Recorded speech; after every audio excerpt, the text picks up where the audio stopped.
Number 1. When I was 17 years old, I was coming back from a party at a friend's house only a few miles away. There'd been some drinking going on, like at most high school parties, so obviously I wasn't fully cognizant of everything going on around me. My friend lived on a large piece of property, where their closest neighbour was about 3 to 5 miles away. My parents weren't rich, and couldn't afford to buy me a car, so this left me having to walk home by myself, half drunk. I wasn't worried though. My house was only a few miles away, and I was in a relatively safe town. The quickest route back to my house had several large, winding roads that went through a rural area of town, so naturally, that's the way I took. After rounding a corner of the winding road, I was continuing my walk, when I heard a mysterious voice say, "Run." The voice wasn't familiar, and I'm not sure where it came from. Maybe it was just instinct. Being in a half-drunken state, paranoia kicks in immediately.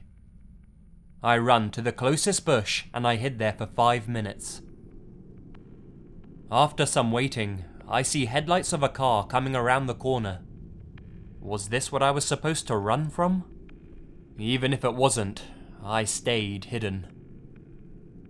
The vehicle that rounded the corner was a black van, a Ford E350 to be specific. The van passed me, going the speed limit, showing no signs of stopping. Then, the van came to a screeching halt about 150 or 200 feet away from where I was hiding.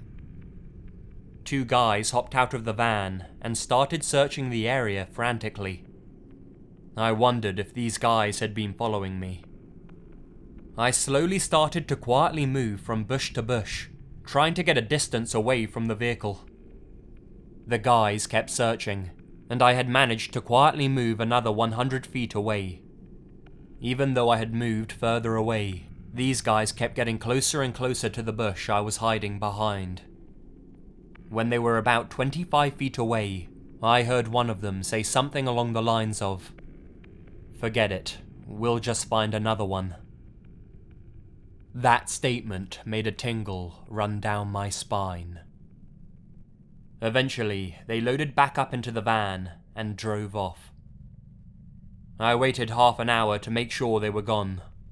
I didn't want to encounter them later.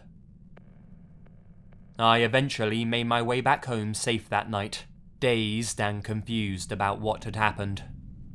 I never told my parents about the encounter out of fear they'd make me stop going to parties. A few days pass, and I hear a story on the news.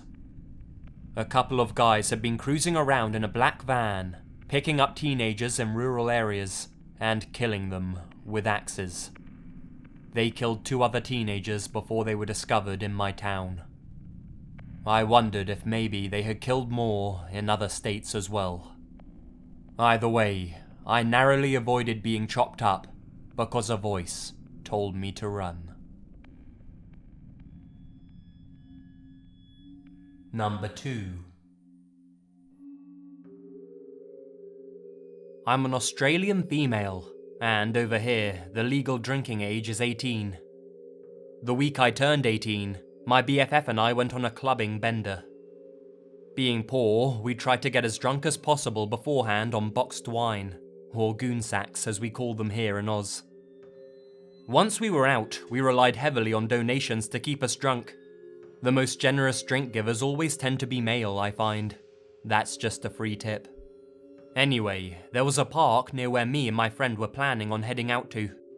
It had signs around saying that public drinking in that area was illegal, so we found a dark spot behind a tree and cracked open the goon. We weren't there long before a man with a thick accent and indistinguishable race approached us. At first, we thought he must be some kind of law enforcement, so we tried hiding the goon, while giving each other that act sober look. He was well over 30, dressed in a mint green short-sleeved collared shirt, and asked us what 2 young and very attractive girls were doing hiding in the bushes, and laughed when he realized that we were trying to hide our alcohol. We were initially friendly with him, but then he started asking about our sexuality, if we were into each other, and other creepy questions that were frankly none of his business. He may have been trying to gauge if we were virgins or not as well, so we told him exactly where to go. Surprisingly, he left, but not before insinuating that we wanted him to go so that we could hook up in private. Stupidly, we just went back to chatting and drinking and feeling like law-breaking badasses hiding in the bushes with our goon. Then, another similar-looking man came over to talk to us with the same accent. We knew that he must have been a friend of the other guy, and told him to leave us the hell alone, and that he wouldn't want to be around when our boyfriends got here. He seemed surprised and said, "Wait, you two aren't together," sounding disappointed and homophobic rolled into one. Then he left. We thought he must have been intimidated by the boyfriend threat, so we stayed put, blissfully unaware of what was actually going on. We continued drinking, until a group of about 5 very gorgeous girls appeared out of nowhere, and told us we needed to get out of the park right away. We later found out that one of the girls was Swedish, and had been standing on the street waiting for a taxi, when they noticed something weird was going on. Apparently, after the first guy had talked to us, he got on the phone with his buddies. One of the girls could actually understand the language he was speaking. What he was saying made her skin crawl. Not to mention, a total of 4 of his buddies had joined him in the park. Me and my friend were completely oblivious and had no idea. They were fixing to kidnap us, and apparently we were worth a lot of money each when they sold us because of how young we were. They said that when he was on the phone, he was super excited, talking very loudly, and someone was actually coming with a van. It was very lucky for us that the girl understood every word they were saying, and by chance noticed us sitting in the dark across the other side of the park. Realizing the danger we were in, she told her friends, who decided to come to our rescue. We became good friends with those girls after that, and spent the rest of their time in Australia with them, and we still speak regularly on Facebook, almost 6 years later. I still can't get over how lucky and stupid we were. Seriously, 2 young girls hiding in the bushes of a public park in the city late at night. If that isn't the stupidest thing ever, I don't know what is. Number 3. This happened during the 4th of July. I was down in Florida for the summer, visiting my dad and the other few relatives I had down there. I was 15 at the time. My dad, brother, aunt, her 2 kids and my grandma all went to my aunt's friend's house to watch the fireworks. My cousin Megan, my friend Naomi and I decided not to go. Instead, we went to the park down the road. They did fireworks out on the lake right there. There was food and dancing, and it just seemed like more fun. We left soon after my family had gone to my aunt's house. Now, keep in mind, we were still on the younger side, so we were wearing shorts that went down to our knees and normal t-shirts. Most definitely not asking for any attention from older guys. We headed over there, $20 to split between the 3 of us. Being summer in Florida, we definitely needed a drink, so we found the closest food booth and ordered some sodas. We wanted to get everything we needed quick, so we could find a good spot to watch the fireworks. We figured it would be a good idea to use the restroom before we sat down. This turned out to be a mistake. We walked to the back of the park where they had the porta potties. They were lined up against large, thick palm trees all the way in the back of the park, behind the row of food trucks. Secluded, but there were still people around occasionally. What I'm trying to say is, I didn't feel unsafe in the least. I offered to hold all of our drinks while Megan and Naomi went to use the restroom first. I took the straw of my drink in my mouth and looked around. A few seconds later, I felt a hand touch my shoulder from behind. I jumped and moved to the side to see a man in his late 50s grinning at me. As soon as he opened his mouth, I could tell he was drunk. His slurred speech and the stench of alcohol on his breath gave it away. "You're very pretty," he said. Thanks." I was extremely uncomfortable and started scooting away, but also trying not to be too rude at the same time. That was when he reached out and grabbed my arm, pulling me towards him, his hand immediately going over my mouth. I tried screaming, but it was so hard because of the size of his hand. It covered not only my mouth, but pushed my nose to the side as well. I dropped the drinks immediately, and he opened up the door to a vacant porta potty and stepped inside.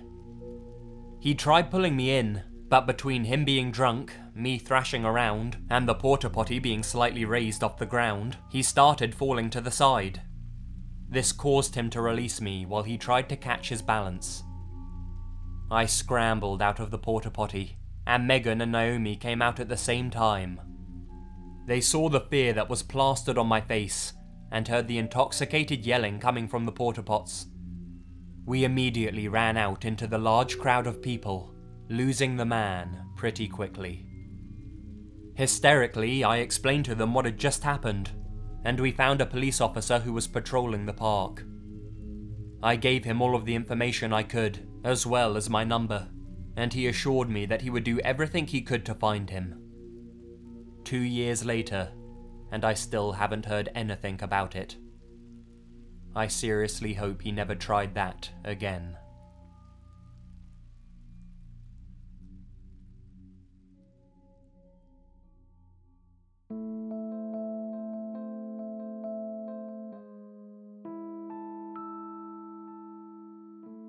I was drunk as hell and walking home from a bar.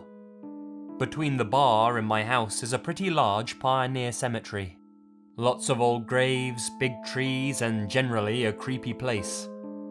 I love the cemetery for the historic graves and the quiet, and I often take walks through there. In my drunk-ass state of mind, I see the cemetery as a shortcut home. I start climbing the 10-foot chain-link fence, swing a leg over the top, and prepare to jump into the grass. My pants get stuck. I fall. I'm literally hanging there. My pants rip and I fall face first onto the ground. Ouch. I start walking down the path that leads towards the entrance of the cemetery, which is across from my house, limping and holding my shoulder while drunkenly cursing my foolishness. I hear a noise and I look up. It's a teenage couple, and they're about 10 yards ahead of me, standing in the moonlight. They hear my groaning, and they turn around and see me. They both flip the fuck out, screaming, turning around and running full bore out of there. I can't stop laughing at this, and I take my time hobbling towards my home. As I'm approaching the entrance, I notice a car pulling into the cemetery. I suspect it's the cops, or someone else coming to investigate the screaming, so I duck behind a large headstone. The car is actually full of more teenagers, and these ones are out for a ghost hunt, packing cameras and audio recording equipment. Well, screw it. I've already spooked 2 people. I wait until they walk about 20 yards into the darkness, and I start tossing pine cones while I'm staying hidden. The first pine cone hits the gravel behind them, and the next 2 ricochet off a tree and fly into the graveyard.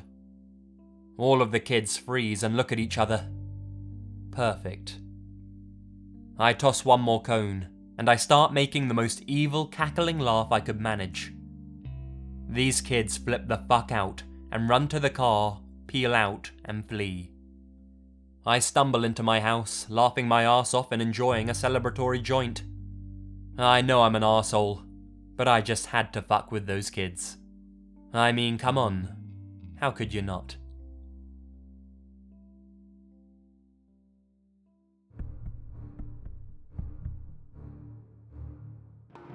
Hi guys, Lazy here, and thank you very much for listening. I hope you all had a good Christmas, or whatever holiday you celebrate, and I hope you all have some fun plans for New Year's. Just don't drink too much. If you haven't subscribed to the channel already, and you want to hear more scary stories, then make sure to hit that sumptuous yellow button on the screen right now, and shabba-labba-da-doo, you'll become a part of this little family we call the Lazy Legion. Anyway, enough blabber. Thank you very much for listening. And remember, the best things happen in the dark.